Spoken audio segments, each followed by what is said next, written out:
Hey everyone, welcome to the J Free 906 podcast in the Curse of Oak Island series.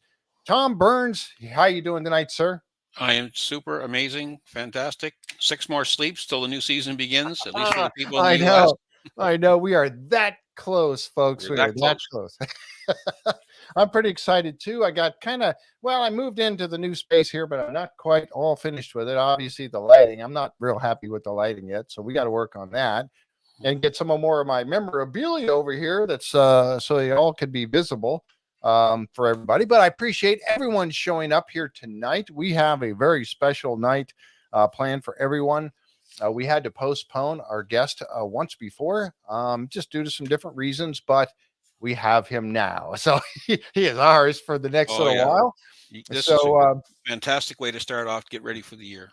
oh man, I tell you, and he got the spot, the one just before the season starts, which is always when I like to have a special guest on, and somebody that knows so much more about this whole place than I do.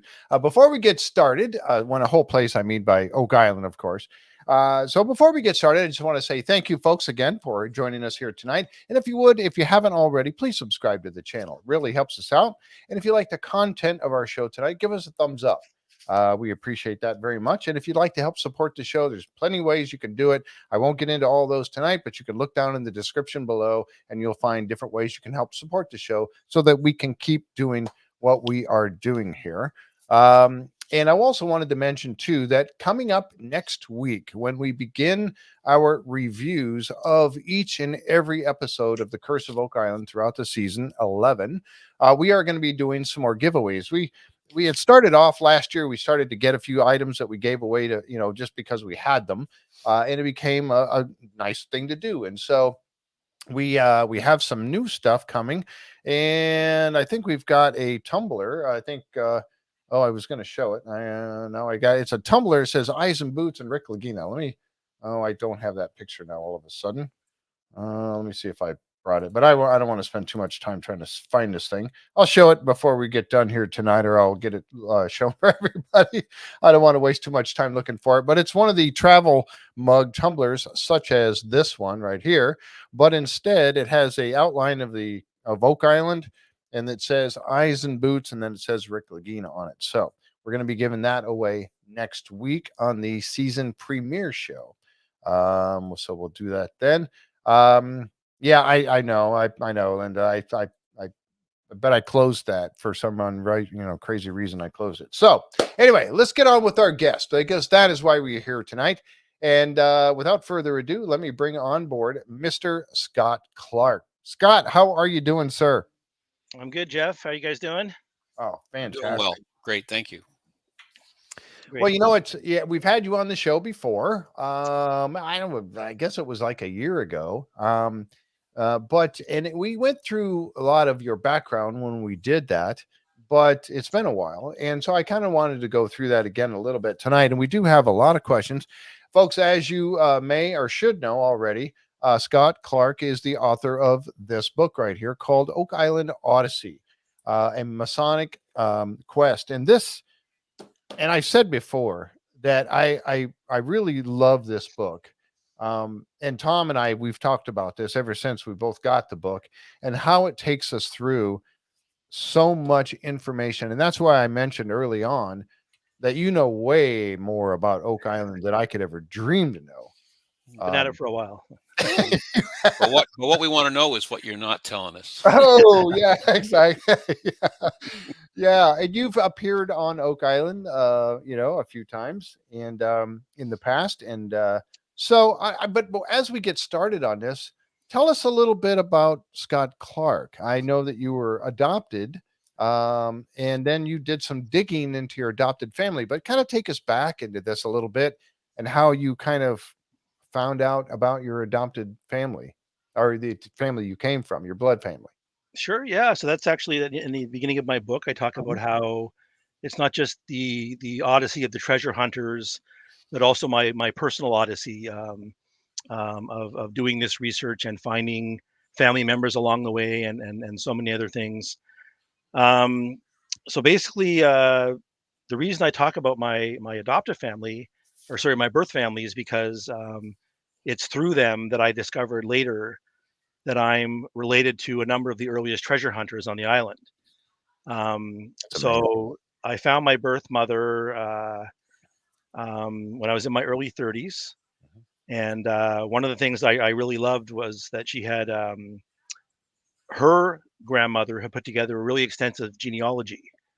And I love genealogy. I've always loved it. My mom was heavy into it too. Yeah. Yeah, I did a lot of my Clarke genealogy previously, and so that was a thrill to find all these really old family lines, and one in particular was the Archibald family in Nova Scotia from Truro and Onslow. So um, as soon as I read about, reread actually one of the books, Oak Island Gold by Crooker, it talks about the forming of the Onslow Company with Thomas Harris, Colonel Robert Archibald, David Archibald, and Simeon Linz.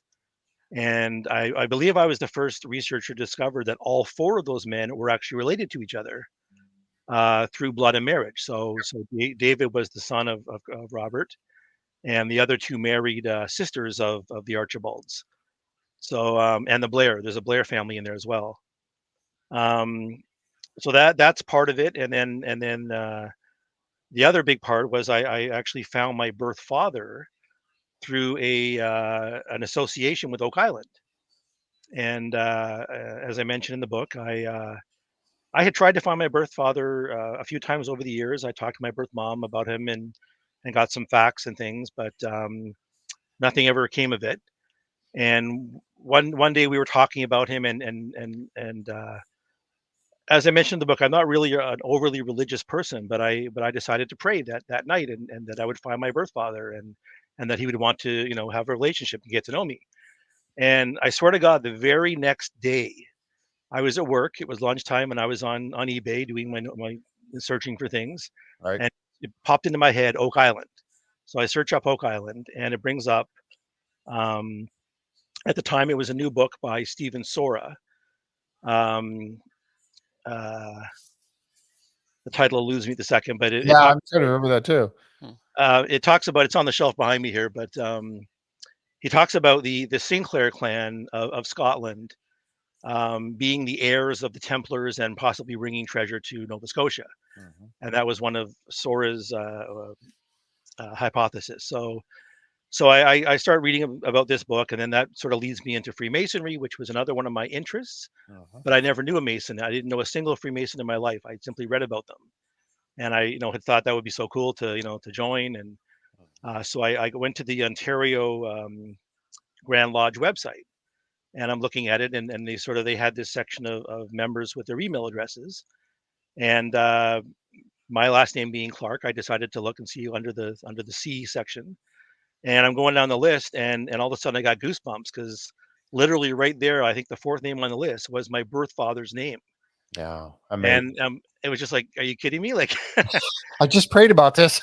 yeah, exactly. Like 15 hours ago, I prayed to find my birth father, and here's his name and an email address, right? So, yeah, I emailed him. It was him, and we had a great relationship. He loved a lot of the same kind of material I do, like.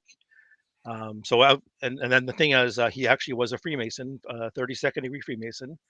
And one of the amazing things was he told me right away that his mother, my birth grandmother, was a Sinclair from Scotland, which was the name on the back of the one name on the back of the book that led me to finding him. Yep. So that's the kind of thing that you sort of think, where is the universe trying to tell me something here, or what's going on here? I think you were destined to be part of the Oak Island You are legend. connected. Yeah, You are connected. No question about it. yeah. I mean, even the Sinclair family. I mean, come on, it's just amazing. It truly is. I mean, and to find those connections the way you did, I mean, it's yeah. You would all hope that well, being adopted first of all, and then you had to do the searching. You wanted to find your birth family and get more information about them, and then where it's led you to this phenomenal portion of your life. And then you found out, you said, yeah, he was a 32nd. That was Alan Calder. Yeah, Calder, and yeah, Calder, him. And I don't think I mentioned in the book, but even his father, my grandfather, was a 32nd degree Mason from Edinburgh, Scotland. and he was alive when I first found them, and so it was great to meet him, and he had that amazing thick Scottish accent, and um, so yeah, it's been a great ride, and So that's that's kind of how it started with yeah. the. So you got the family connection, you got the family history, you've got your own personal interest in Oak Island.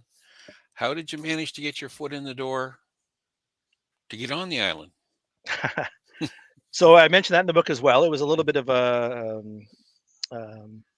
trial and error, I guess. I had been researching for years.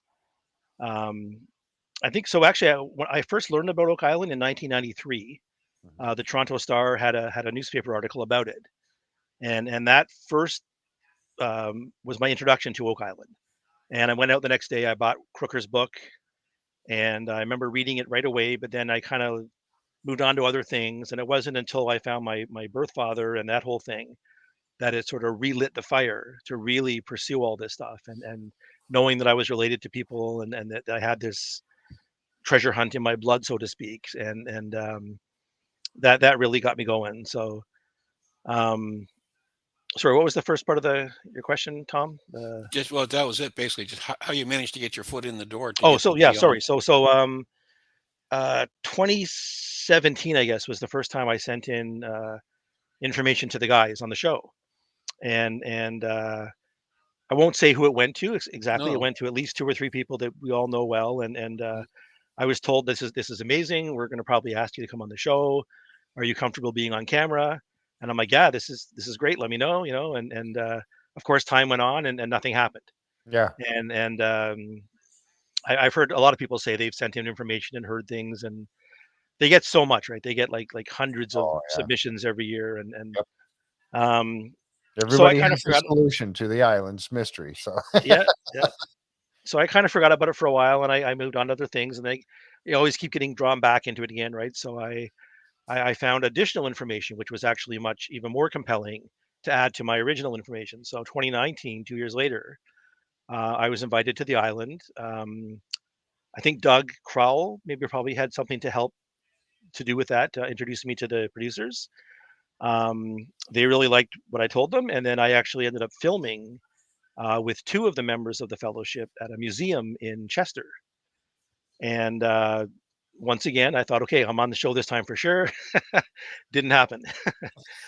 Um, so it took 3 times to actually. That was my. I mean, I got on the island. At least I met the guys that time. It was Mhm. amazing. Mhm. But it was really 2021 that uh, I had new information that really was compelling that got to Rick. Mhm. And then when Rick also found out that I had all this information about Phips and the silver, right after they had found That's what I silver was in going to the ask you. Yeah. Mhm. that really pushed it over the top, right? So Rick's like, okay, you got to come and present in the war room. I ended up presenting 2 different war rooms on 2 different days, and of course, one of them got shown on television. Mhm. Mhm. Um, while I was there, they also found out about my theory regarding the garnet gemstone Yeah. potentially Right. being Mhm. a Royal Arch High Priest breastplate The breastplate. Right. Yep. stone, and they asked me if I would do a Zoom call. So they set that up, and I did a Zoom call from home.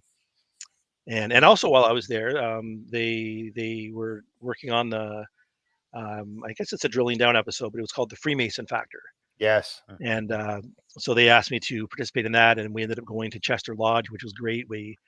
I couldn't believe they actually allowed us access into the lodge Yeah.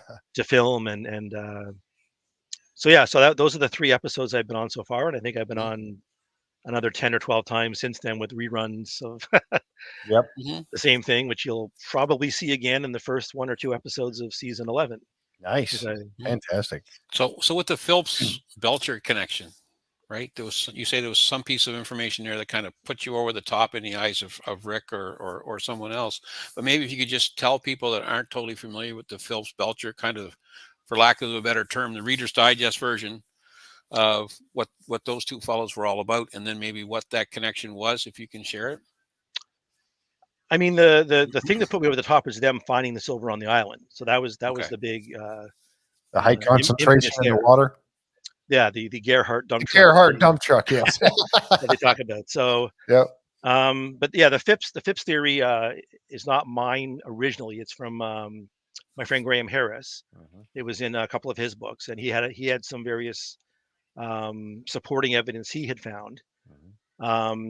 But I believe I found 4 much more compelling pieces of evidence, and to show that silver. So basically, Phips was a treasure hunter. He was from Maine, and he was able to convince the Crown of England to um, pay for him to go and search for shipwrecks down in the Bahamas and the Caribbean.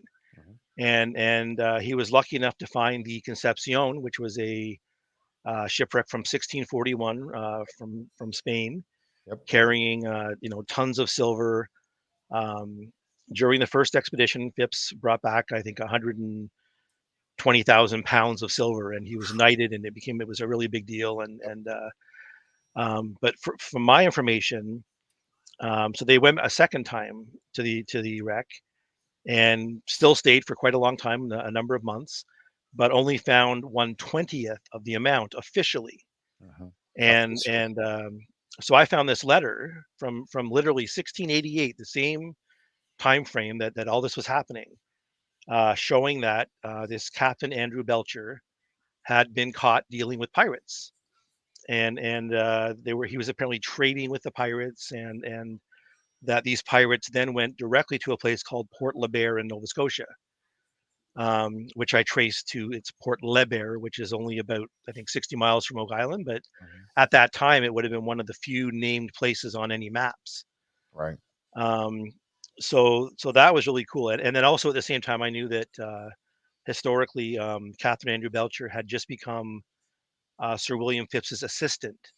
So after Phips was knighted, he became the what's called the Provost Marshal, which is essentially the High Sheriff of all of New England.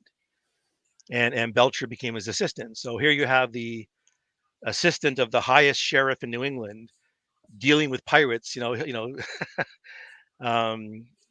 was kind of I don't know if you would say above the law, but he was definitely operating somewhat suspect.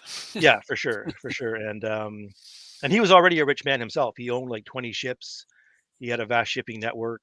He was going to the Caribbean and to Europe, Portugal and England. So that was one of the big pieces of. He had means, motive, and opportunity then. He did. And one of the really cool things is he married into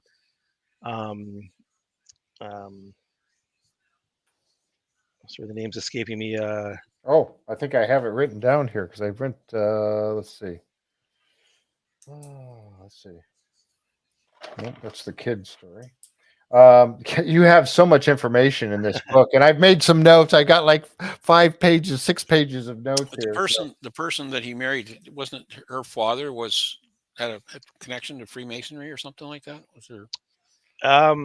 What's his name? Anyway, I'll go on to it. So another big piece of information I found was, to me, the biggest piece of information was the map, the mole map. So Herman Mole created a map in 1701, 11 years after this whole Phips discovery of the Concepcion treasure. And if you look at the map, there's really only 2 anomalies. One of them is that he specifically shows the location of the Phips wreck, which is down near the Dominican Republic. Yep. And then he names a brand new place in New Scotland or Nova Scotia called La Plata. Yeah, the La Plata. Yeah, which literally means the silver. And he specifically called the shipwreck the Plate Rack, which means silver wreck. Yep. So he specifically has the 2 words tying together. And to me, that was amazing. I couldn't believe nobody else had ever found that, or I looked online, I couldn't find any other references to it. But I know that there was at least one person in the entourage of Phips who was also a friend of this map maker, where he would have potentially learned that silver was secreted to Oak Island. And to me, that was one of the biggest pieces of circumstantial evidence. Absolutely. I mean, absolutely. To mark it down there where the wreck was, the silver wreck. It was rack, but that rack, as you explained in the book, was also another word that they used for wreck. Old-fashioned term, yeah. Right. And then and then the only place you find that on the whole map, and then you look up by right there in what looks like Mahone Bay on the map, and it says the plata or the silver. And it's like, well, wait a minute. Why would they even put that on there? That's And I've never seen it on any other maps. It just appeared on that map, and then it disappeared again. Yeah. So what did he know? Yeah. There's a question real quick there from Alex, and he said, this is for Scott. Reverend James Anderson, 1728, put forth the concept of the third degree in Freemasonry. Did he coin the phrase, who will help the widow's son? Or was it Benjamin Franklin? Do you know the answer to that question? I'm not sure. I have no idea. I'm familiar with the phrase, but I really don't know who coined it. Interesting. Yeah, is there no help for the widow's son? Mm-hmm. Yep. I can't tell you what that means, but it's Masonic, and yeah. I don't know who coined it. Through what country did the Templar Knights baronet connection happen? So I don't deal with the baronets in my book. I mention them. That was James McQuiston's theory. That's but McQuiston's. Yep. so the Templars themselves, I believe that there was a connection. It was in Scotland, and I do mention in my book how I know a gentleman, a very prestigious researcher in Scotland, who wrote a thesis showing that the area of Kilwinning, which is, they call it Lodge Zero in Scotland. It's literally the oldest Masonic lodge in Scotland. Yep. And that was surrounded by Templar properties, like 500 Templar properties at one time. That's crazy. And yeah, I mean, and then later the person who sort of popularized the idea of Masons and Templars be related, Chevalier Ramsay, he actually lived in that area. He was from, it's called Ayrshire, Scotland. But he was very close to Kilwinning. He was a tutor of Bonnie Prince Charlie. And so, yeah, I mean, there's, I don't know if you could say there's absolute proof of Masons descending from Templars, but I do believe the proof is out there, and it will be eventually, solidified. Yeah, there's been a lot of people that have talked about that, but then there's been a lot of naysayers too that say no, they're not. They just adopted some of their level Ideologies. Yeah. Thank you. Yes, that's the word I was looking for. Their ideology. So to Yep. find that connection, I've always felt that they were connected, because for like you as well in the book here, you kind of show how they can be connected, and I think that stands on its own in my opinion. But then again, I'm not the researcher, you guys are, but and of course, in Portugal, the Templars became the Knights of Christ, and they lived on, and they never went away, right? They were there. Right. And so many of them disappeared after 1307 when everything went down, and so many of them disappeared because there were a few that were, Jacques Millet burned at the stake and all of that, but then there were some of them that just disappeared. And the ships in La Rochelle, were they Templar ships? Were they loaned to them? That sort of thing, but they disappeared. So, and where did they go? And how much of their treasure actually was found? And did they have the religious artifacts or did they not? Where did they go? If they had them, where did they go? I mean, we could be all night talking about that stuff. So if you're just looking at the Masonic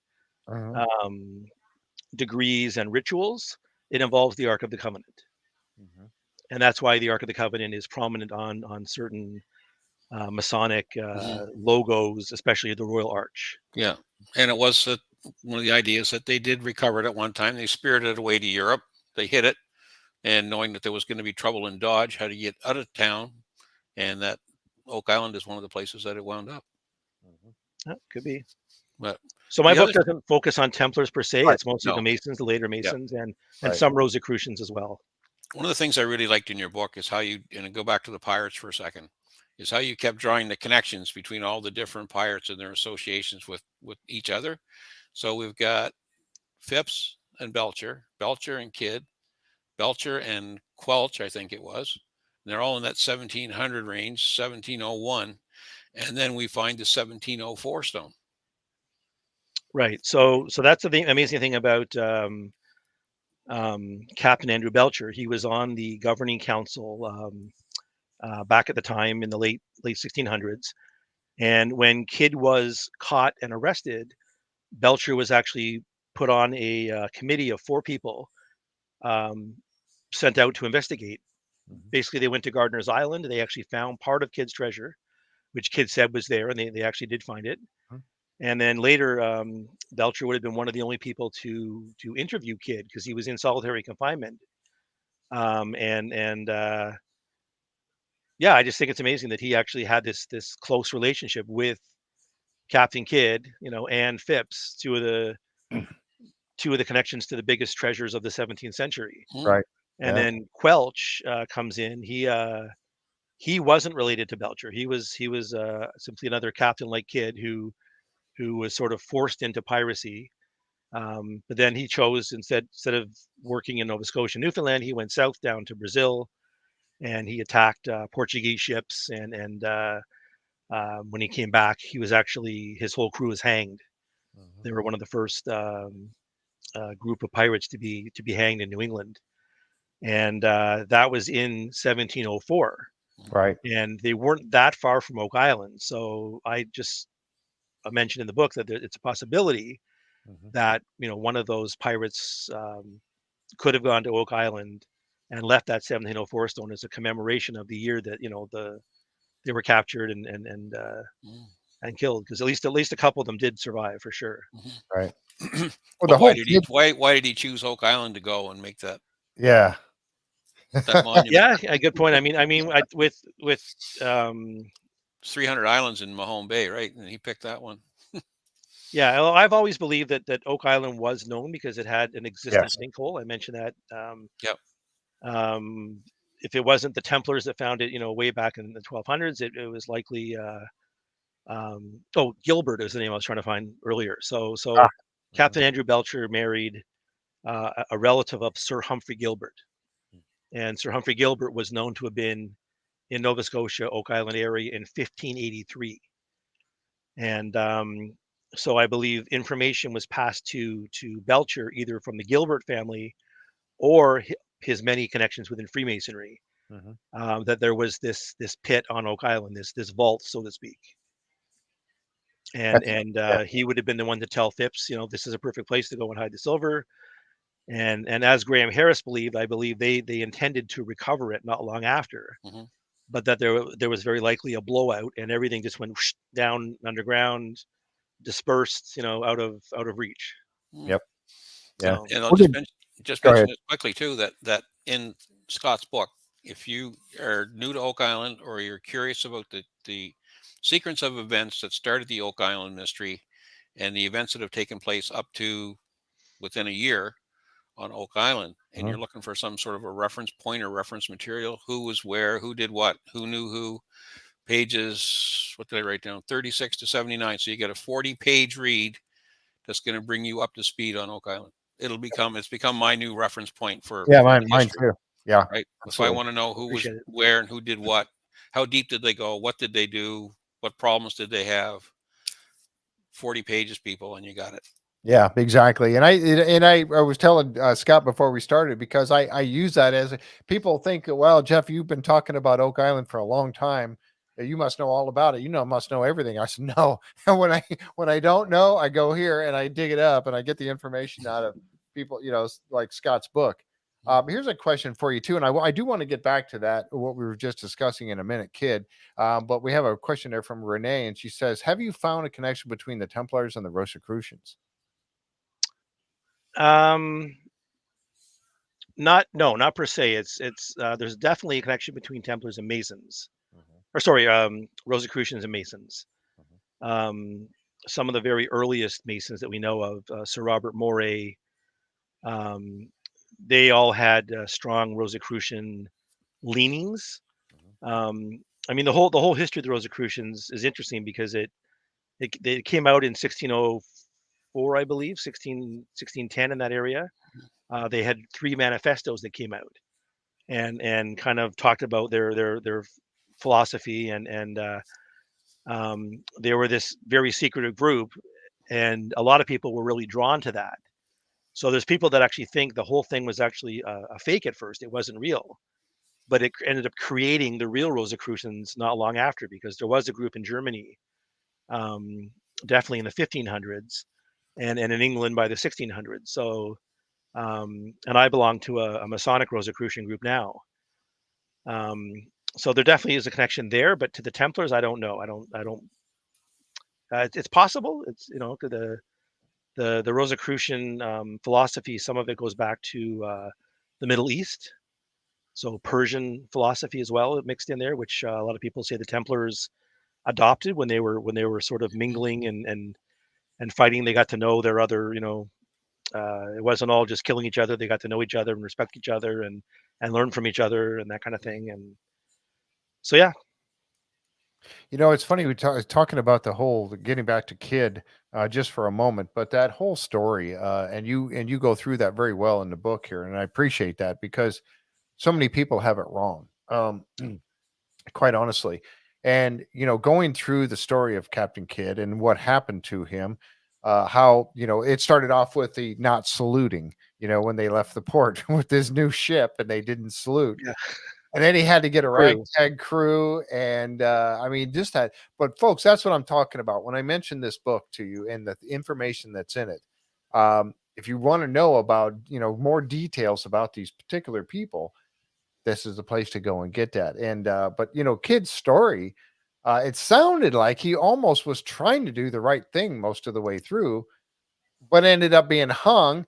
And then there was a paper. Wasn't there a document that he carried or that he had that talked about the ship that he was on at the time that came up missing? He gave it to them and was talking about the ship that he had. And I know I didn't remember you having this in the book, No.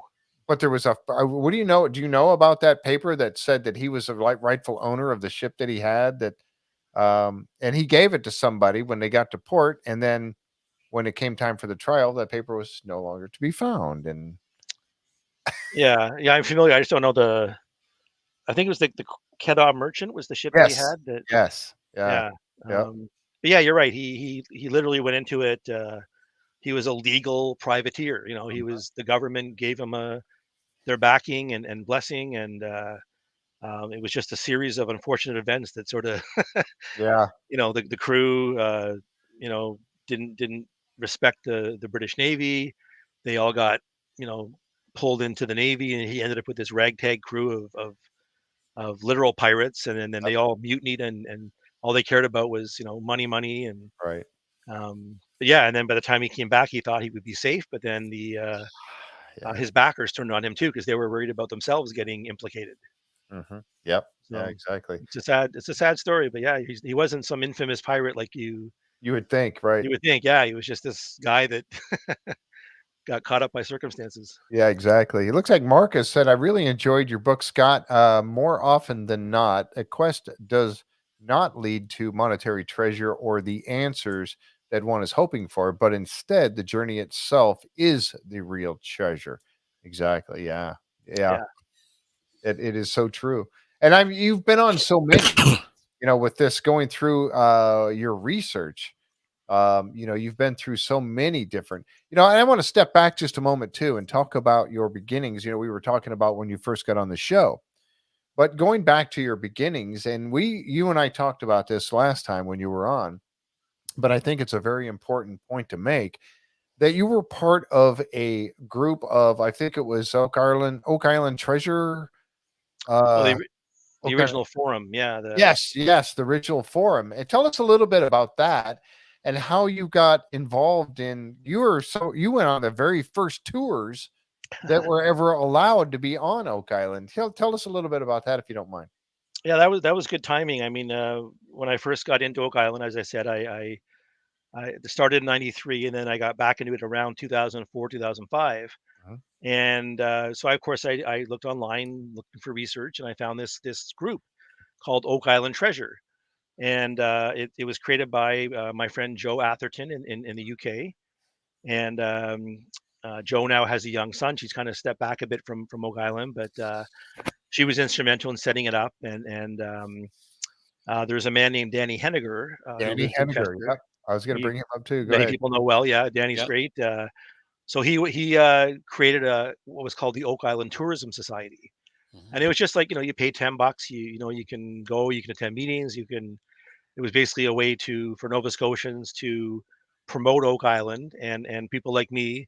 It was an amazing way to sort of get in behind the scenes and get invited to the island. I was actually there helping them cut the lawn and stuff. The first year I was there, and it was like, wow, I'm actually on the island here. So that, yeah, 2005, 6, 7, I went 3 years in a row to something called Explore Oak Island Days, and they would basically set up a weekend in the summer, and they would have like Darcy O'Connor was there, Les McPhee and Graham Harris. Eventually, Stephen Sora was there. So different authors presenting. Um, they had a really interesting psychic, Eugenia Macer Story. That was where I was going to go next. Yeah, Eugene. so that Yes. was an interesting one. That was a nighttime, not really a séance, but she basically had these big candles all set up Mhm. not far from borehole 10X. We all got there as the sun was going down, and um, Rick and Marty were there. Craig was there. Um, a good 100 people, and we were all sort of crowded around. And Eugenia was basically giving her impression of what had happened on the island, what was under the island. And for the life of me, I can't remember what she said. I would have said more in the book, but Yeah. she actually did a reading for me. She was doing readings for people, and she did um, I don't know if it was a past life thing or but she did some reading for me. Mhm. And I remember her saying, "You have a connection to the Rosecrucians. Like you have some sort of," and this was before I even really knew much about them. Like Wow. Wow. yeah, this was like 15 years plus ago that she just said this, and so I have a tape somewhere in the house buried that has this really cool reading that I have to try to find. But Oh, I would love to hear that. That must yeah, your yeah, mind must your mind must explode when that happens. So what do you think? What do you think when you walk out of there? Like, Yeah. yeah. Oh, It was cool. It was. I mean, she was a renowned psychic. I don't know if I believe. Obviously, you can't believe every person that says they're a no. psychic, right? Um, but the event itself was really cool. Like it was literally. I remember walking back to where the cars are back in the front of the island, and back then the cell phones didn't exist, right? People didn't have flashlights on their cell phones, so it was like pitch black, and it was just the odd person with a flashlight, and it really had this like creepy feeling. You sort of think about the stories of people going missing on the island and black dog and that kind of thing, yep. and that really stood out in my mind on that. But yeah, I attended a number of tours back in those days. It got to the point where Danny actually said to me, "Do you want to be a tour guide? You have enough knowledge now that you could lead a tour." And I was like, "Wow, thank you," but I don't think I would have been comfortable at that time Mm, taking a group around and talking. But mm. Yeah. that really led. There was a lot of research I did those years that I was Yeah. visiting Nova Scotia with my family. And Mm. I know that when I talked to Danny, and I actually had Danny on the show, I got to meet him when I was there, when I was in Nova Scotia, in Lunenburg there. And Carmen Legg got a hold of me and he called me up and he says, "Hey, what are you doing tonight?" He says, "You want to go over and meet Mr. Oak Island?" I'm like, "Well, yeah, who's that?" He goes, "I ain't telling you." So I met up with him and he took me out to Danny's house. We went to his house. His leg was hurt and he couldn't get around very well. He was on crutches. So we actually went to his house. So there I am sitting there. Where Christine and I are sitting there with Carmen Legg and Danny Henniger, and he was just telling the stories about Oak Island and about how he gave the tours and everything. And I thought, oh my gosh, this man, and if you knew him too, back then in the day, what a treat, because he truly is like Mr. Oak Island. I mean, yeah, yeah, he's one of those people like you that know everything about it. I he wanted was the guy, yeah, for yeah, I sure. wanted to share Mm. this picture too. This is in your book. And this was one of your tours, and I'm going to hold this up. So I was hoping I got one on the computer, but it's I don't know if anybody can. Mhm. It's a picture of Rick and Marty Lagina, and they're in a Jeep, and you saw them riding out. You guys were on a tour when this happened. Do you mind So I telling yeah I took me that about photo. So that particular tour, I was near the back of the group, and that was 2006, and that was just after the Laginas had acquired the lot on Oak Island, that? Mhm. and so I think we knew they were in town because they were supposed to be coming to one of the presentations. But that particular tour was a surprise. I was near the back of the group, and I heard this vehicle coming up out of the woods behind me, and then boom, there was Rick and Marty, and You're so thinking, I who's think I these got guys? 4 or Who are 5. these? Mhm. Yeah, I mean, it's Yep. funny how young Rick looks there. You know, much more Mhm. less stressed than he looks now sometimes. Mhm. I mean, Yeah, I've seen him on the island. I've seen him on the island. Like, he just works nonstop. I mean, I think Mhm. he's 70 years old, and he's out there doing stuff nonstop. Yep. And I remember him just almost collapsed on the porch one day. He was just so tired, and I was just like, wow, this is someone really dedicated to what they're doing. Absolutely. But yeah, that was amazing, and seeing them that back then, and that same exact tour, Doug Crowell was there, and I didn't know him, he didn't know me, and we were in the borehole 10X. Danny Henniger was leading the tour, Hmm. and people were looking down into the hole, and we kind of both took pictures of each other, which we later showed each other. So that was kind of cool, just like not knowing who he was, and now he's the main guy in the show, Hmm. and I think he shared those pictures of me as well on some of the. Yeah, that picture is actually on the wall in the or in the train depot. Oh, okay. Danny has that picture that you took of the Jeep on the wall in there. So Yeah, yeah, nice. it's really interesting. Kat's asking a question. Scott, what did they do for what did they do for all those years before the show? Even season 1 showed the money pit area as grassy and undug. So what did the Laginas, I guess, do? What were they doing on the years before the show actually began? Because there was, what was it, like 5 years before the show actually came along? Yeah, I think I put 6 years that I read, Yep. that they literally spent just researching and going through legal hoops and you know getting prepared for the show. So they um yeah, exactly, from 2006 to 2013, right? What are you doing in that time? And Right. it took that long to get things straightened out. And I think there might have still been things going on with Fred Nolan and Blankenship, that whole issue there. But Well, I think the first time that they went and met with Dan Blankenship, it was a hard no, wasn't it? And then Yeah. over time they wore him down. yeah, that sounds Mhm. right. And I Mhm. know my friend Mark Finnan was instrumental in helping them negotiate with Nolan as well, Mhm. because he was a friend of Nolan's, and kind of helped them smooth the way for peace, so to Yeah. speak. Yep. And that was actually when Petter Amundsen first went. Mark was with Yep. Petter and his group, Mhm. which was pre Laginas, obviously. Yep. And of course we all know Petter's theory with the Nolan's cross equaling Cross. the tree of life, and he Yep. found that kingdom stone, which has the 3 dots, Mhm. which I of course talk about in the book as well. Mhm.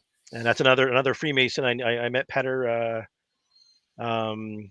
through the forum. He was one of the members of that Oak Island forum back in the day, and I actually have his very first copy of his Norwegian when the book came out, and he actually wrote Oh, to me, wow. to Scott, the first worldwide purchaser of my book. So pretty cool. Nice.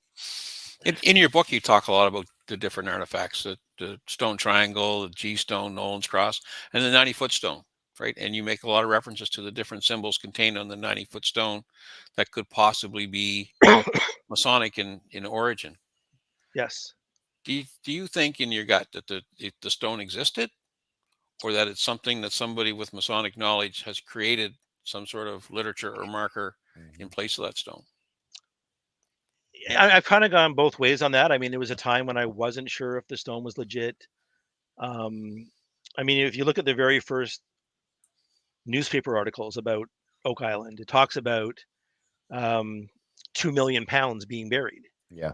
So that's the same phrase that's on the stone, apparently. So, Mhm. but then they talk about the stone later, so that could have been something that was made up. But then I found, recently, that is in my book, is that actually 3 of the very earliest Mason marks. So back in 1784, the very first Mark Mason degree was performed in Halifax, and the man who performed that degree was at Oak Island at Chester Lodge just 3 weeks later. So there's a whole connection there, Wow. and 3 of the very earliest marks are symbols that we know today as being allegedly on the 90-foot stone. Wow. So to me, that's really cool. There's a really and again, are those Mason marks really old and people copy them, um, or was it something that Masons at the time did and they planted the stone? which means it wouldn't be that old. It would be, in the late 1700s. So, yeah, there's a few different ways you can look at it. Those Mason marks, they went over. Is that like to signify when you say a Mason's mark to the person, that particular Mason, that would be their mark? Yeah, so they're basically copying the old medieval stonemasons. So whenever they built a cathedral or whatever, and they worked on a certain area, they would put their little mark, which was like their they signature. found when they were over there.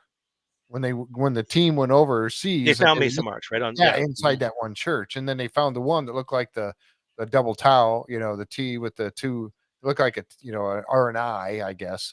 Oh, the cross with the two, yeah. And so you feel that that's what they were, the Mason marks that were on the 90-foot stone. Then nice. I do. Okay. They definitely match, like I said, known Mason marks from Nova Scotia. Very earliest, which is kind of interesting, because you think you could find, if you found one mark, it's a fluke, right? Yeah. 2 marks, it's a coincidence, right? 3 marks, well, come on, guys, Yeah. Somebody would have had to have had some knowledge or have known something, because the marks are unique, right? Yeah. So the probability declines with each and every one that you find. And right? another one of the big things that just popped in my head, one of the reasons why, or one of the compelling things that I find with showing Oak Island to be connected to Masonry is the fact that it was very first deeded to Gifford and Smith on December 27th. And December 27th, this was 1753's. December 27th is a date known in Masonry for starting new projects, like big projects. Oh, wow. So the very first Grand Lodges were all formed, all warranted on December 27th. That was the date. And here we have Oak Island being warranted by a Freemason, by Charles Lawrence, who was a Freemason, to Gifford and Smith on December 27th. And of all the days of the year between Christmas and New Year's, like who does business on those days, right? Right. And so that to me is a really telling thing as well, that this is a Masonic project of some kind. And we know that, and without getting into all the details of who owned what on what date, for as far as lot ownership goes, there were a lot of people with Masonic connections that owned property on Oak Island. Yes.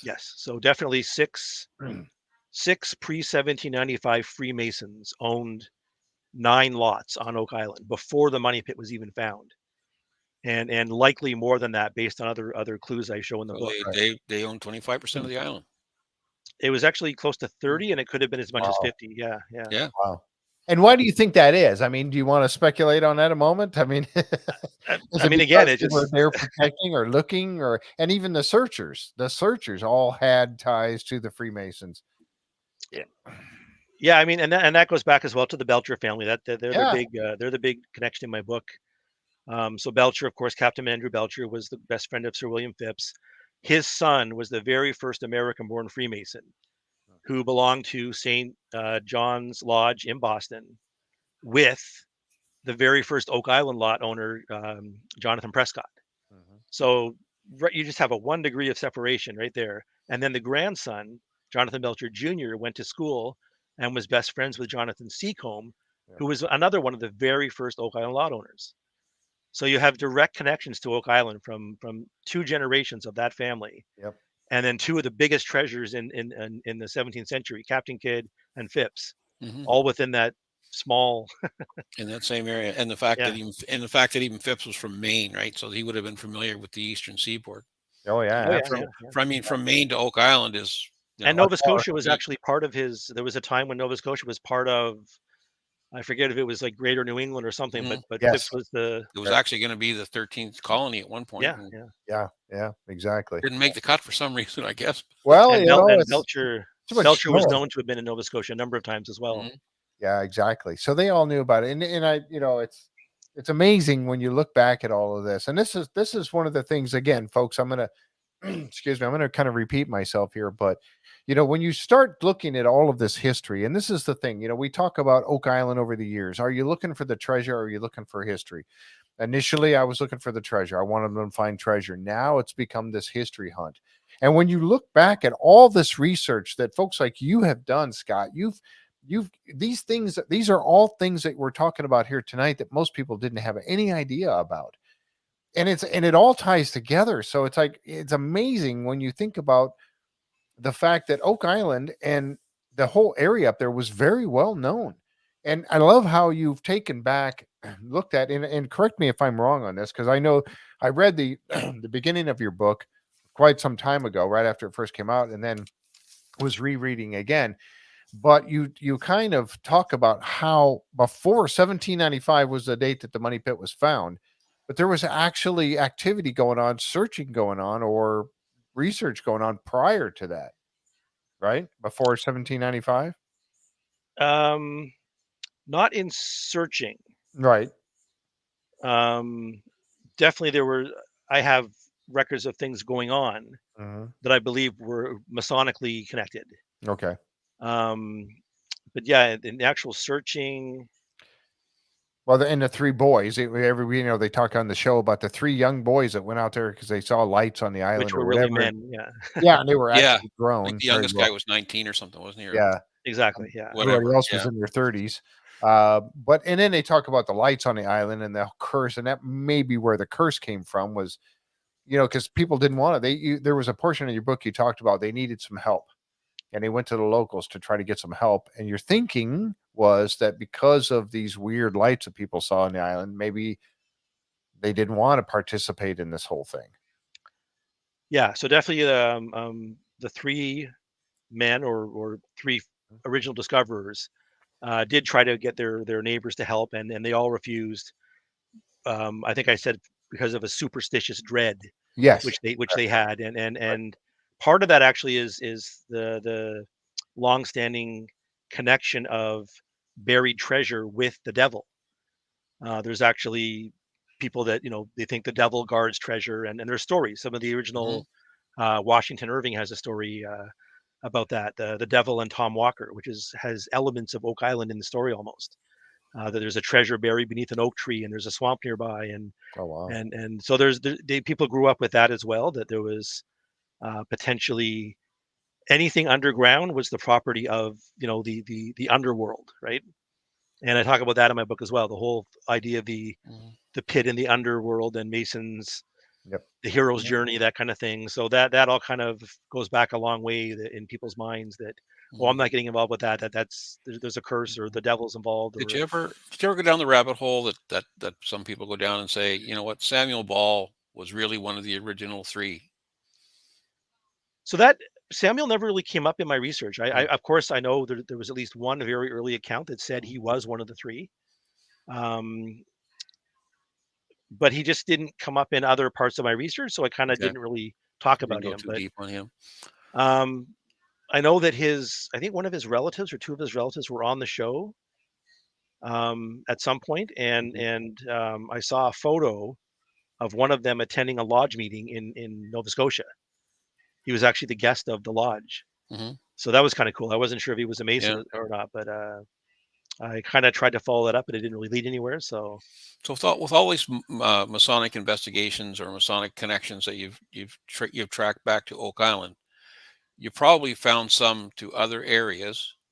But have you ever found any other area in Atlantic Canada that has even anything close to that type of Masonic tie? um, not really. I mean, there was one other place that had a similar treasure story. I'd have to Hmm. go back. This is years ago. I was Yeah, looking at this, but but there have been. there's nothing that draws the Masonic connection directly to a place like Oak Island. Like Oak Island is unique in what you've found.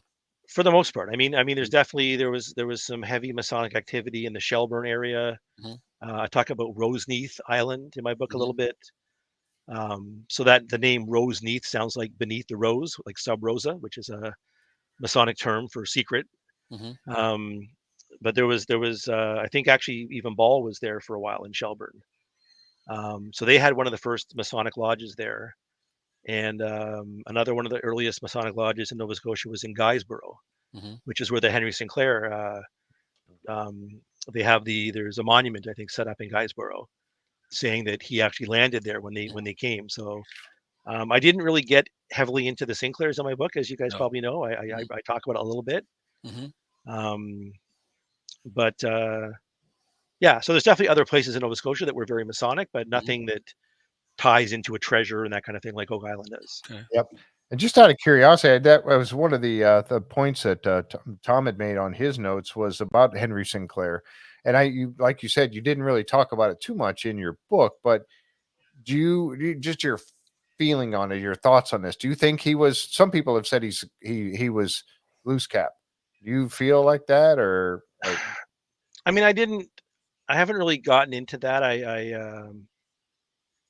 I know there was a lot of books that came out for a while that did talk about Henry Sinclair, and it was sort of a big thing. And then there was a bit of a backlash among certain sections saying, "Oh no, it's there's no proof for this or whatever." And I mean, I love the fact that the Sinclairs, when the Grand Lodge of Scotland was founded, it was a Sinclair who became the very first Grand Master of all of Scotland, and that was due to hereditary connections with the stonemasons.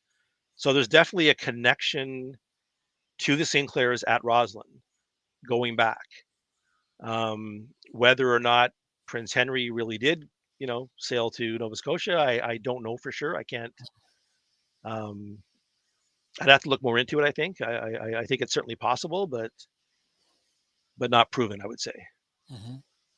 And just for people that don't know or haven't had a chance to read your book, you also talk about something that's called the Royal Ark, yes? and how Royal it could, Arch, yeah. Arch, Yep. and how it's possibly connected to activity on Oak Island. So without giving away your whole book and the whole story and the whole storyline, for people that don't know what the Royal Arch is and how you think it might connect, maybe just give a few words on that. Give So us a this is few words actually on a that. Royal Arch symbol right There you here in go. my hat. Ah, Yeah. yes. Okay. It's also on the spine of my book. If you look at the book in front of you there, Mhm.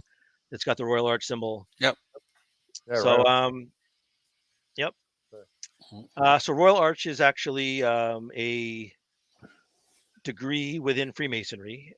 So everyone, oh, not everyone, but Masonry basically involves 3 degrees. So there's the entered apprentice, fellow craft, and master mason. Um, Once you have that, I mean, even if just when you have the first degree, you're considered a Freemason. But once you have the 3, you're a master mason. You can stop you can go on to become a master of the lodge, that kind of thing. But over the years, there's been these side degrees that developed. Mhm. And one of the first ones back in the 1740s was called the Royal Arch. And the ancient lodge of England considers it a very important degree, like almost like the 4th degree to finishing becoming a mason, whereas the modern lodge doesn't consider it to be as important. And that was one of the big sticking points between the modern lodge and the ancient lodge. I won't get into all that; it's a big political thing, but eventually they came together in 1813 and they formed the United Grand Lodge. But yeah, so nowadays Royal Arch is part of the York Rite. And I don't have York Rite. I have Scottish Rite. I will eventually get my York Rite degrees. But there's a lot of symbolism on Oak Island that really connect not just to masonry, but more specifically to Royal Arch. And one of those things, of course, is the money pit itself. The Royal Arch talks about a vault with 9 arches, Mhm. and the money pit has those, every 10 feet down to 93 feet. Right. That's basically what started the whole thing was the money pit itself resembling this Royal Arch vault, which I believe started drawing in Masons, in the early days of the treasure hunts. Hmm. I wanted to ask you about being a Mason. You've obviously done the work yourself and become into the lodge. What does that mean for you? I mean, I wondered. My father was involved in it, and he and I unfortunately never got a chance to talk about it. So I didn't really understand it all that much. But what does it mean to you? Can you talk about that a little bit? I mean, being part of that, you mentioned it was funny because we talked about the secret society or a society of secrets. I remember that, and that was really cool to read that. But so, what does it mean to you to be part of that? I mean, you mind sharing that just a little? Yeah, I mean, definitely there's the tradition element. Like I love history and tradition. This is something that started in Scotland, and a lot of Scottish fathers and sons over the years. I think I mentioned in the book, one of the main reasons that people became Masons was because their father was a Mason. Right. And I was prepared to join the lodge without even knowing my father was a Mason. I didn't even know my adoptive grandparents. I grew up with one of my grandmothers was home babysitting us, and she was a member of the Order of the Eastern Star, and I never knew that until after she passed away. My Clarke grandfather on my mom's side was a Mason, who I didn't know him. He passed away when I was young, and then of course I have all these birth family members, and Mhm. but I just love the esoteric side of it. There's a whole sort of side that you don't hear about, that you like. Masons are sort of encouraged to study the mysteries of um, nature and science, um, and of course to become better people. You're supposed to work on your character and identify your character flaws, and it's all about brotherly love and truth and helping each other. Right. It's all sort of good in my mind. Like I there was a time when you read online about, oh, there's nefarious things going on, and I'm like, oh, is this real? And then there's people out there that believe it 100%. Oh, this is whatever. But I talked to so many people that said, no, no, no, that's all BS, and it's this is my husband's a Mason, my grandfather's a Mason, they're all, so it really I can say from experience, and there's nothing bad going on behind the scenes at all. Mhm. But as you go higher, there is more interesting things you learn. So I know people that are Masons that say, "Oh, you know what? I'm a Mason. I don't care about the other stuff. I'm good where I am." But really, if you do go higher into those other, or some people would say not higher, but sideways into those other degrees, there's definitely more interesting information that you learn, and even groups you didn't know existed will open up. And you now have this degree. Now here's another little thing you can do. That Interesting. Yeah. So there's things like that I'm attracted to as well.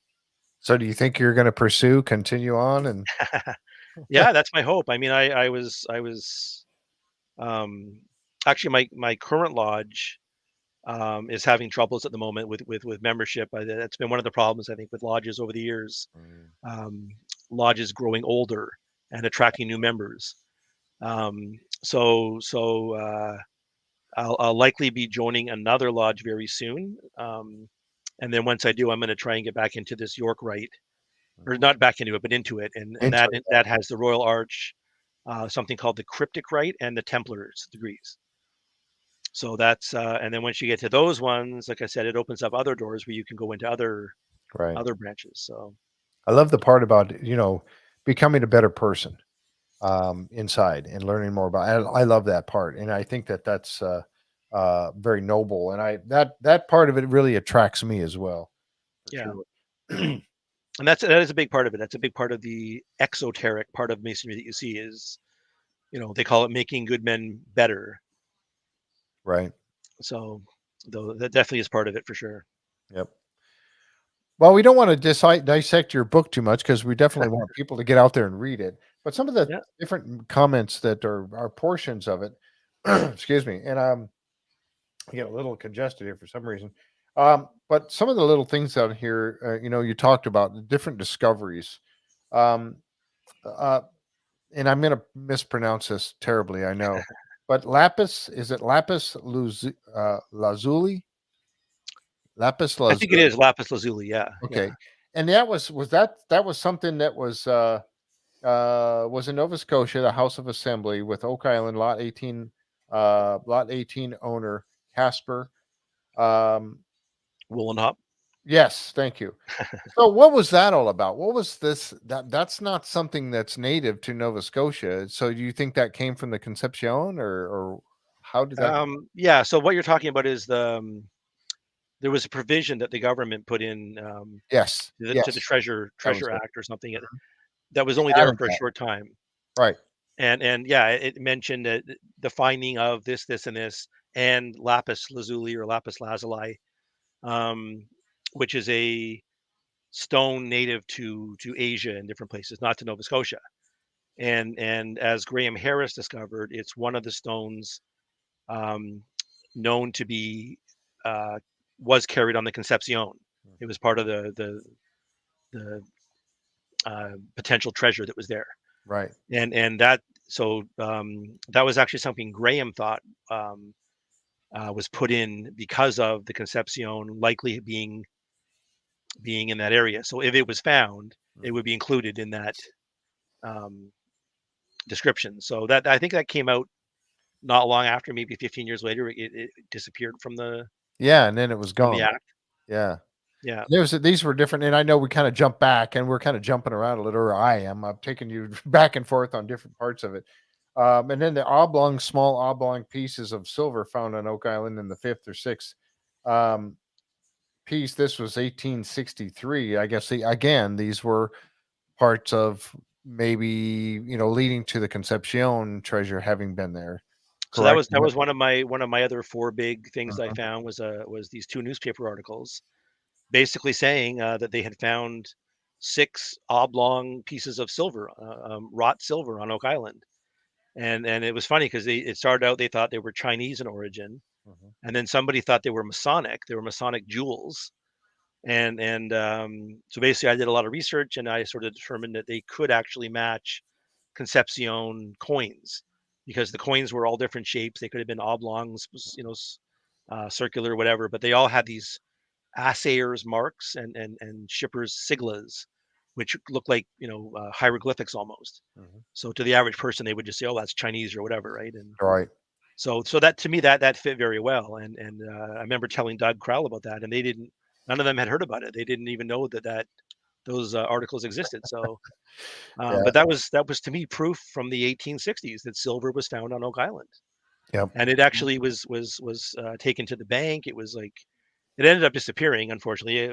I traced a lead that it was eventually, at least one of them was donated to the Nova Scotia Museum, and later they said they found a description of a piece of silver ore, which wouldn't be an ingot; it would be just a natural piece. Mhm. But even that, the TV show was interested in filming it, so we tried to follow up on it, and then they said, "Oh, sorry guys, it's missing." Missing. Yeah. Yeah, so it was a good lead, but Yeah. Why so many of these things all of a sudden missing? yeah. So Uh, it's probably sitting in somebody's private collection somewhere. There's yeah, somebody's got exactly. that Yep. doesn't know what it is or whatever, and yeah. The there's so much. And I don't know what I know there's so much more we could talk about, and I don't want to keep you here all night. And again, I want people to get out there and buy your book, because again, I think it's Appreciate it. it's so fascinating that there's so much information in here. I really wish I could keep you here all night and keep going on all talking about all these things. But you talked about talked about the find. I think it was on lot 8, and it was the stone, the Yep. garnet that was found. And talking about it being possibly being from the breastplate of someone who would be able to actually enter where Grandmaster. the Ark of the Covenant, yes, or the Ark of the Covenant would. This was going back in the old times when you were able to. They had to have a breastplate made with the certain jewels on it. Each of the jewels had to be from the tribes of Israel, The correct? 12 tribes of The Israel. Yeah. 12 So tribes of Israel, and then that tradition carried on later on, and you thought that jewel or that garnet might be part of something like that. Could you expand on that a little? Or I believe it was likely from a Masonic Royal Arch High Priest breastplate. right, So again, we're okay, getting back to the Royal Arch, right, and as I say, amazing enough, um, 2 of the men intimately connected with the treasure hunt were Royal Arch High Priests in Nova Scotia, and they were actually Grand Royal Arch High Priests, like at the highest level. So right. Gilbert Hedden owned most of the island at the time. He was the high priest, um, and Reginald V. Harris, Mhm. who wrote one of the earliest books. There was actually 3 Grand High Priests. Another one I didn't mention, who was related to the Archibald family. So, excuse me. Yeah. So in the ritual, they would have worn one of these breastplates, which, going back to the Bible, was only worn once a year on what's called the Day of Atonement, Mhm. where the high priest was able to go into the so-called Holy of Holies Right. to view or to see the actual Ark of the Covenant, the real one. Right. So yeah, the later Masonic ritual copied that from the Bible, and it was my theory just that seeing that stone and having seen a number of these breastplates online over the years, it just popped in my head. Wow, that looks just like one of those. They call it a carbuncle, which is like a red garnet, and it was the same size, the same shape, the same color. It just would have had some sort of a backing on it, and it would have been attached to one of these high priest breastplates, which could have been metal, it could have been cloth. They varied back in the day because there wasn't really a standard at first. So so I did an article about that years ago, and I guess the show found out about it and really liked it, and got on TV. So yeah, that's amazing too, because when I first saw that, and I saw that segment on the show, and I was like, no way. And I'm thinking, of course, I'm going back to the Bible, and when that was worn on the breastplate of the guys to be able to go in and actually enter into where the like tabernacle tent that they set up to be able to go in and enter where the Ark of the Covenant was. And I remember reading that in the Bible, and God gave them exactly description of just exactly how this was to be made. So when I saw that, and I saw you talking about it on Oak Island, I'm thinking, no way, that's not it. But then again, I wasn't connecting it properly, because it was, like as you said, a tradition that was carried on. So it would have been a changed. Masonic version of that. Yes, exactly. Thank you. Yeah, not the original. No. Right. Well, yeah, exactly. But so yes, it could have been. Do you still feel like that was? I mean, I think that. Man, I mean, what else could it? Yeah, it could have been just a jewel, just a garnet jewel, I suppose. Oh yeah. It was just it was just a theory that seemed to fit really well. It just and I was amazed when I first got into it, because I thought the idea came to me because of the size, shape, and color. But then finding out that there was literally high priests who would have worn one of these connected intimately with Oak Island, I was like, wow, that's amazing. So but yeah, I never believed that the actual Ark was connected to that stone. I thought it would be a potential a replica that Masons had buried. But there's the possibility, which of course the show latched onto, that it could have been the real Ark, and could have been connected to guys like Jonathan Prescott, Captain James Anderson, these other guys who were Masons. Did they have something that came through the oldest lodge in North America, which was St. John's Lodge, which Belcher was connected to? So there's that slight possibility that they had the original Ark, but more than likely it would be a replica.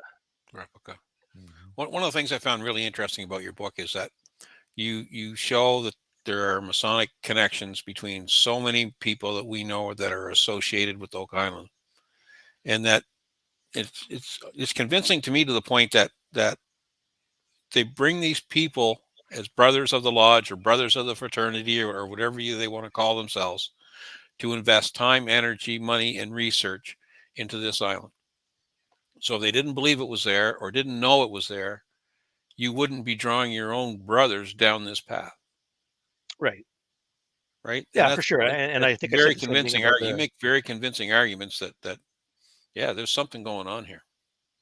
Yeah, and I think I said the same thing about the family members too, because there's been like 5 generations, within one family, and that kept coming back. And if it was a hoax, if it was something that surely a grandfather would have told the grandson, "Don't worry, forget about it. It was just a don't be something spending we your did money. To sell shares. Don't waste be putting your resources into this island. Like there's nothing there." But instead, they encourage each other. Yeah, and they kept going. And I love. I think in the book I mentioned about how the chapels were shown gold on one of the drillings. Yes. And he kept that secret for like 30 years, and then he finally divulged it, and that's when he really got his family involved. And so there's definitely been things that have happened over the years that have really solidified it in the idea to certain people that there is a treasure there. Right. And yeah, we have to keep going, don't give up. So yeah, was that the guy that put because you mentioned it, and so did I think Randall Sullivan did too. Mentioned it about the guy who found something on the drill bit, put it in his pocket. Pip Lotto, yeah, Pip Lotto, yeah, and then disappeared, never came back. Exactly, yeah, that's another one of the stories. Yeah, so Pip Lotto. He was also related to the Archibalds, and yeah, and Tupper, and yeah, he was running one of the drill bits. He apparently saw something. He was witnessed by one of the guys who saw him, take something off, put in his pocket. And when the guy asked him about it, he said, "Oh, well, don't worry, I'll show everybody next week at the next shareholders meeting." Mhm. And of course, he never showed up, and no one ever saw it again. Mhm. But that person went to Charles Dixon Archibald, who was the owner of the Londonderry Iron Works, Mhm. and they tried to buy Oak Island. Like Yeah. right after that, they tried to buy. They couldn't. They could only purchase the land that wasn't already being mined, or not mined, but searched. Mhm. And they decided not to. They wanted obviously lot 18, right? So, Yeah. but yeah, whatever they found encouraged them enough to actually want to buy the island. Like, so you hear things like that, and it's like, oh, it's frustrating. What was that, right? What? Yeah, exactly. What led you to believe that you needed to buy part of the island? Yeah. Mhm. Yeah, What yeah. part of that? Yeah. Mhm. Amazing. Mhm. It really is. And there's so many connections like this. And I really, again, I'm so glad to have your book as a research and reference book for me to read back at. And that's why I'll have all these little pieces of paper in there stuck on the top, so I can, whenever I have a question, I can just flip through this. And I'm telling you, folks, you really need to check this book out. And I did not put it. It's available on Amazon, correct? Oh yeah, Yeah, yeah. Linda put it up there, Yes, and I it'll be did on see the it go by page real too. quick. And I'll have to put this in the description of the show. I forgot to do that when I started off tonight because it really is a fantastic book. So, and I know, well, you mentioned, because of the many little clips that we see show up when you being on the island and all that, and you mentioned that we may see something like that pop up again. What's next in this whole research? If you can share with us, I don't want to step on any areas where you can't share. Yeah. What's next in all of this for Scott Clarke? I mean, I am continuing to do. I did take a break afterwards. I think I had so much Oak Island information bursting out of my head. I had to step away for a few months, and so I did take a little break. But I've been continuing to do research, connected to certain things. Um, as you said, I can't really say anything about my future on the island, but I mean, you may see me in season 11. No, we took a With shot, right? We got to ask, right? yeah. I can sort of say from my limited um, insider knowledge that I think it's going to be a good season. From what Perfect. That's it. Yeah. I think people are going to be happy. So Good. it'd be safe to say you haven't lost contact with those people who might be associated with Oak Island. I have not, no, no. And as I said, if you've read the description, I think the first episode of the season online, it mentions that they actually find an artifact related to Phips. See. So I'm 99% sure you're going to see another um, recap of my Phips theory Yeah. early on in season 11. That's fantastic. I can't talk about any other Right. potential, Exactly. No. but Okay. I kind of wish they'd shown that earlier, because I might have been a bit higher in the top 10. With I my theories, know, probably. right? When I was looking at that, and I'm like, wait a minute, he's got to be higher than that. I mean, come on. Yeah. There'll be a new If it was list. up to There'll me, be I a would new be list. higher, but There will There'll be be a revised list. yeah. I guess just Yeah. just one final thing for me, and I don't want you to go into all of it because I want people to get your book. I want them to read it. You mentioned the Oak Island connection to the National Treasure movies, Mm, right? And I yeah. read that and I thought, okay, is he kidding me here or what's going on, right? So I actually went out and I brought it up on, you can watch them on your TV, get your local cable provider and start watching the National Treasure movies, right? Mhm. I went back and started watching the original one.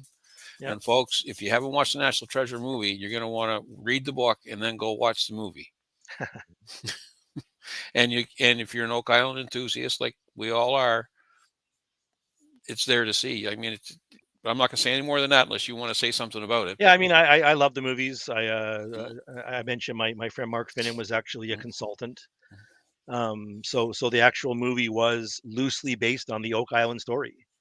The producers admit that. So and there's actually a hidden animatic in the DVD. If you buy the DVD, there's little puzzles you can unlock that sort of lead you to to a map, and there's a little cartoon that shows a Templar ship, Mm-hmm. going from Scotland to Greenland to Oak Island, and then down to where the movie takes place, right? So they're kind of paying homage to Oak Island, or but yeah, there's actually multiple There's multiple little, factual ties between real life Oak Island and that and the movie. symbols are right in the movie, folks. So if you watch it, you're going to go, really? Okay, so they put that in there. Yeah, it's Yeah, really there's quite a cool to lot of see. real history, but there's also a few things that are twisted in the, Yeah. and I Oh yeah. mentioned that in Well, my book as well. That Hollywood's Hollywood, right?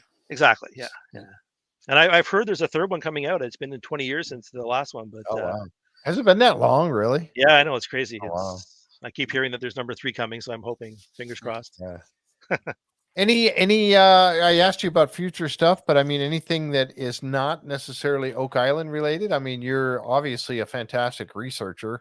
Has there been any other things that have piqued your interest that you are looking into or would like to look into in the future? I mean, I do have various areas of research. That you Most of can talk it's about. Yeah, I guess, most of it's still focused on Freemasonry and things that are maybe unrelated to Oak Island, getting into those higher esoteric things I like Mhm. to research. And um, there's actually one thing that Jeff, you might be interested in, that I haven't mentioned. That birth family that connects Mhm. me to Oak Island. My birth great grandfather was actually Canada's Deputy Minister of National Defense, and Really? I didn't know him. He passed away before I was born, and but he was the Deputy Minister of National Defense during World War II, and in the years after World War II. He was very connected to the people who were involved in the Canadian UFO investigations. Really? He would have went down to Roswell in '47. Wow. I've been looking for information on that. I've actually found some newspaper clippings and a whole bunch of different things proving that he was directly involved with these key players in Wow. these investigations, but nothing with him specifically. But that's sort of another area of interest that I like to look at. And Okay, that's going to be a whole nother show, folks. We're going to have Mhm. because would that's you like another that? Yeah, interest of mine. Yeah, I know. That's why yeah. YouTube has such a hard time figuring out where to put me in the algorithms because I talk about so many different things, and that's one of them. Oh wow, that's fantastic. Yeah. Well, folks, again, and Scott, I thank you so much. It's an honor for me to have you on the show again, a second time. I really appreciate that. And folks, this book, I'm telling you, I know I've said it a couple times already, but this book, uh, Oak Island Odyssey, a Masonic Quest, in my opinion, if you're an Oak Island enthusiast, this book is a must-have. It truly has so much information in here. Um, that I totally I thank you for the research that you've done on this, the hard work that you put into this. And a follow-up book has to come at some point, I would imagine, right? So That's possible. That's possible. I've got some new material forming, and I think the book is doing well. My publisher's happy, and yeah, we'll see. I really loved. I do searches every once in a while just to sort of see if my book comes up on different places. And I don't know if you know, I was actually featured on CTV News in Canada. I heard about that. I They think did you mentioned it, a yeah. little thing on me, and they also CBC recommended my book as one of the 30 books for Father's Day earlier this year. There you go. And but I keep seeing my book in different countries. I just saw it today in New Zealand on a website, and Oh wow. I saw it in South Korea and in Estonia, and it's amazing. It's popping up around, and these are actually in those countries. It isn't on Amazon. It's actually a bookstore in that country. So That's awesome. it's crazy how it It's gotta be spreads now, gratifying to see this that. day and age. Yeah. And I completely understand why, because it like I've said, it's a great resource material for me.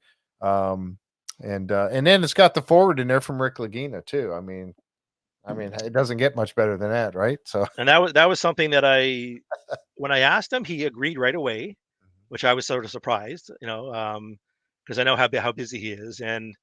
But after that, months went by where I didn't hear anything. And I Yeah. started getting a little worried as we got closer to and I kind of had to follow up with him but he was really good. He was like, "Yeah, Scott, for sure. If you still want it, of course I still want it. Please." So yeah, he was very good about that. But yeah, that was a big surprise to me that he followed through with that, knowing how busy he is. Yep. Fantastic. So Well, folks, I really appreciate everybody that has come on here tonight and joined us for this live session with Mr. Scott Clarke and talking about his book, The Oak Island Odyssey, a Masonic Quest. Tom Burns, thank you very much for being part of this with us tonight. I really Thanks appreciate for it. having me. It's been great. Yeah, Alessandra wanted to be. Alessandra Nadavari. I do, of course, yeah. She wanted to be here. She was with our first time we talked to you, and she wanted to be here tonight, but she just couldn't make it. When we had to reschedule, she couldn't make that second time. But Right. but I know she's very interested. She loves your work, and she wanted to say hi to you anyway. So, but thank you for Hi to coming her on. too. So, but tell your friends, folks, about this particular episode here that we've had here tonight with Scott, and pass it around. Let everybody know about it because it's great information. And again, yeah, there's the book right there. Get the book, folks. Yep, You will not regret it. All right, Scott, hang out for just a minute if you would. And folks, thank you again for being here. We're going to be on again next week. We're looking at the very start, the premiere of season 11 of The Curse of Oak Island. And we will be here on Wednesday night, of course, talking about that season premiere. And I think there's a drilling down or something ahead of it. It's 2 hours, but I think the first one is probably like a Maddie Blake special. And then the show will be right after that. So that's why they're calling it the 2 hours.